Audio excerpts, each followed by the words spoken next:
iyadoo laga duulaya amniga magaalada Muqdisho iyo sida ay ciidamada qalabka sida ee kala duwan ku dadaalayaan in dadka Soomaaliyeed gaar ahaan kuwa ku sugan magaalada Muqdisho ay si nabadgelyo ah u ciidaan ayaa labada taliye ee ciidanka booliska Soomaaliyeed iyo ciidanka asluubta waxa ay maanta magaalada Muqdisho qaybo kala duwan kula kulmeen dadweynaha halkaasi ku sugan iyagoo kala qayb qaatay Ciidul Adha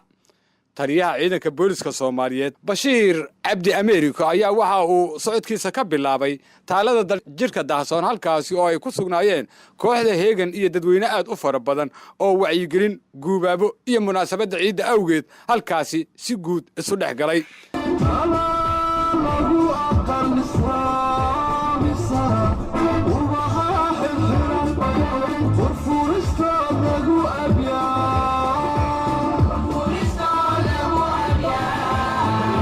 taliyaha ayaa waxa uu sheegay in shacabka Muqdisho iyo guud ahaanba dadka Soomaaliyeed ay la qaybsanayaan maalinta ciida ilaahay idinkiis ciidan ciida ku xigta aynu bash farxad ku ciidno maantana Allah noo dhameystiro ciid wanaagsan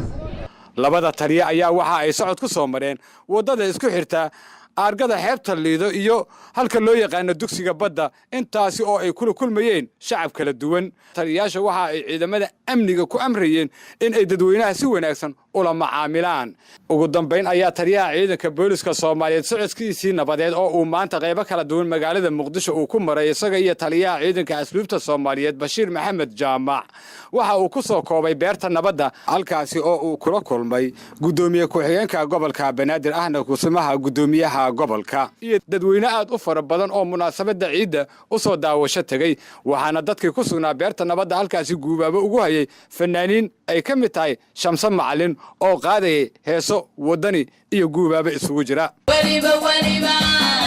godin laba afriyo garwayniya badisito